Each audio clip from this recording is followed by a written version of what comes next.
In Springfield, they're eating the dogs, the people that came in. They're eating the cats. They're eating the pets of the people that live there.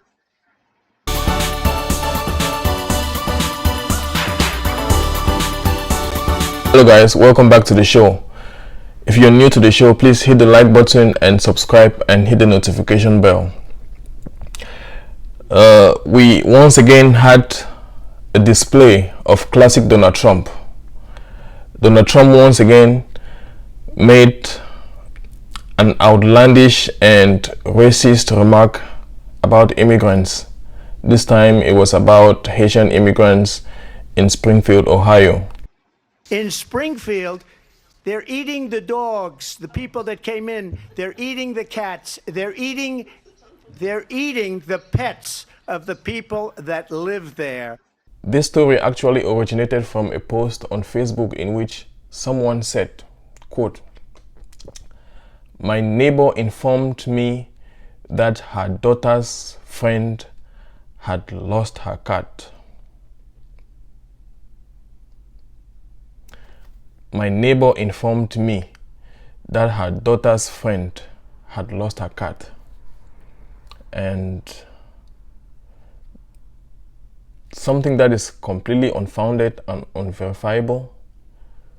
Some random person posted that conspiracy on Facebook and Trump amplified it on the debate stage. It would have been an entertaining or a laughable joke, but it's dangerous because coming from a former president of the United States, and God forbid, he could still be president, he has put at risk the safety of this community. And we have seen on live TV on January 6th how violent his supporters can get. Why will a former president of the United States say something of that magnitude when he knows it's false? It's hard to know what's going on in his head. I don't know if he really believes it or he is knowingly lying about these things to his supporters. Either way, I think it should be disqualifying, because you can't have a president who acts irrationally based on what he sees on social media. He even insisted, even after David Muir read a statement from the city manager, to debunk those claims. I just want to clarify here. You bring up Springfield, Ohio, and ABC News did reach out to the city manager there. He told us there have been no credible reports of specific claims of pets being harmed, injured, or abused by individuals within the immigrant community. Well, I've seen people on television. Let me just say here, this is the people on television say my dog was taken and used for food. So maybe he said that, and maybe that's a good thing to say for a city manager. I'm not taking this from but television. The people I'm on taking it from television the city saying manager. their dog was eaten by the people that went there. Again, the Springfield city manager says there's no evidence of that. Vice President Harris, I'll let you respond to the rest of what you've heard. You talk about extreme. I like the fact that the debate moderators David Muir and Lindsey did a great job to immediately shut down the two worst dangerous lies Trump told on the debate stage. I think they did a far better job than Dana Bash and Jake Tapper of CNN for the last debate that Trump had with Joe Biden. The MAGA world was so furious, but not at Trump's lies, but because the moderators did the bare minimum to fact check those outrageous and dangerous lies that Trump spread on the debate stage. Well, we begin with the presidential debate between former President Trump and Vice President Harris. The debate sparking intense backlash over how the moderators appeared to team up with Harris to take on Trump. There was not, listen to this, a single fact check for Kamala Harris. All as the ABC moderators targeted Trump with tougher questions, more follow-ups, and nonstop corrections, challenging him in real time on his statements from abortion to crime. There is no state in this country where it is legal to kill a baby after it's born. I just want to clarify here. You bring up Springfield, Ohio, and ABC News did reach out to the city manager there. He told us there have been no credible reports of specific claims of pets being harmed. President Trump, as you know, the FBI says overall violent crime is actually coming down in this country. Well, look, I will answer that question by saying I was on with my friend Mark Thiessen last night, who's a conservative Republican, and he made these same points about ABC. But then what he said was, if we're complaining about the refs, we're losing. So do Republicans wish there had been more fact checks of Kamala Harris? Sure. I would point out that Donald Trump got more than 10 minutes more than Kamala Harris to speak last night. So he was given a lot more time to speak by the numbers. And he had opportunities to use that time however he wanted. And the challenge was he used that time to take every bait that Kamala Harris put in front of him. He spewed lie after lie after lie after lie. And I'm glad that the moderators did fact check some of them. And I think that the American people last night saw, setting aside what ABC did or didn't do, I think they saw two very different candidates. And a Donald Trump who, when put under pressure from Kamala Harris, you know, not Joe Biden, this isn't June 25th when we were sitting here on this couch the day after talking about that. When he was put on the spot, he lied and lied and lied. You mentioned lie a lot, but was it truthful for her to bring up a Charlottesville hoax, a bloodbath hoax? Was that, so is that a lie? I'm going to say, I don't think those are hoaxes. I have lived in Charlottesville. I was not there then. But that is not what he said.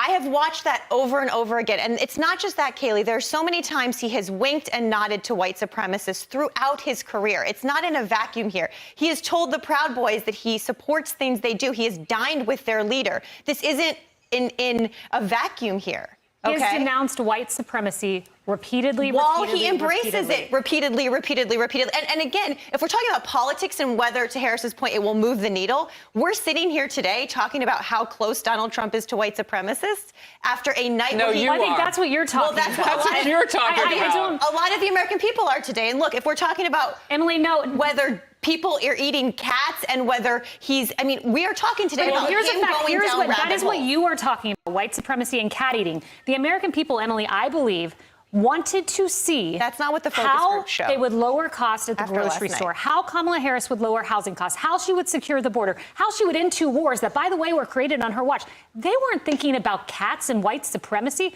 They got no answers from Kamala Harris on that. Really?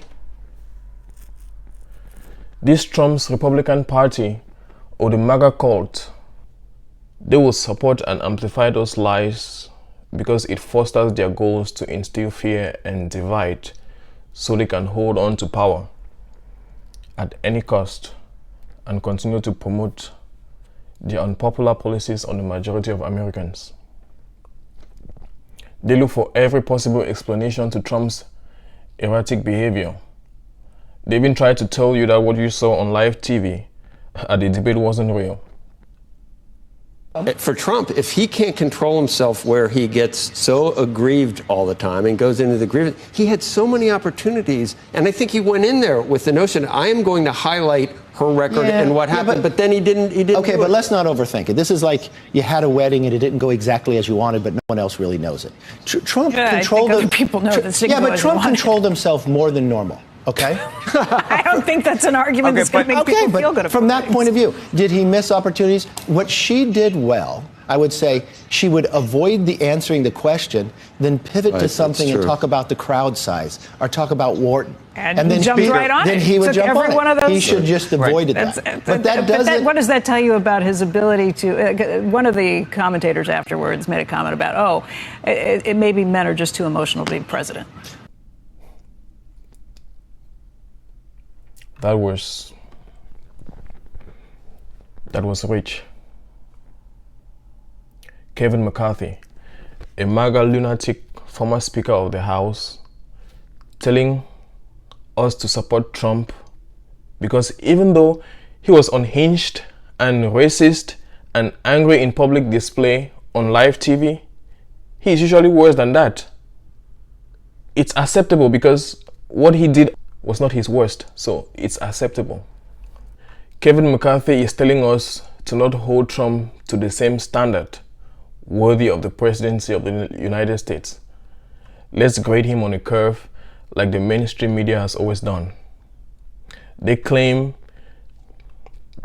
this Trump's sycophants, this Trump's lunatics who go around defending him on TV, they claim that they can better manage the immigration problem and that Trump will win the election if he can stick to the issues. The problem though is that even if he sticks to the issues, it still will not be good for him, because the MAGA policies as outlined in Project 2025 are widely unpopular with the majority of Americans. That's why they are pretending to distance themselves from Project 2025. So they have to lie and say things that are so immoral in order to make you afraid and scared of Democrats. Because when they instill so much fear with all these lies, you become more afraid of the other side and lose focus on their unpopular policies. So please let me know in the comment section below what you think.